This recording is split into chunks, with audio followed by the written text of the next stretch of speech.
আসসালামু আলাইকুম সবাইকে। কেমন আছেন সবাই? আশা করি সবাই ভালো আছেন। আপনারা যারা গ্রামে থাকেন তারা জানেন যে গ্রামে মোটামুটি একটা শীত পড়ে গেছে।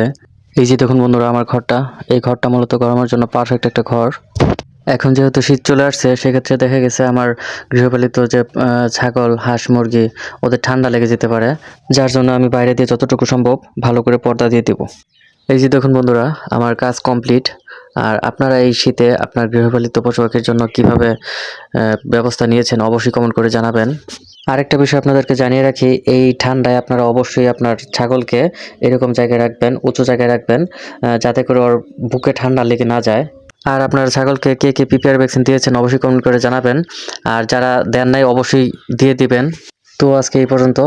ভিডিওটা কেমন লাগলো অবশ্যই কমেন্ট করে জানাবেন। দেখা হবে নেক্সট ভিডিওতে। ততদিন সবাই ভালো থাকবেন। আল্লাহ হাফেজ।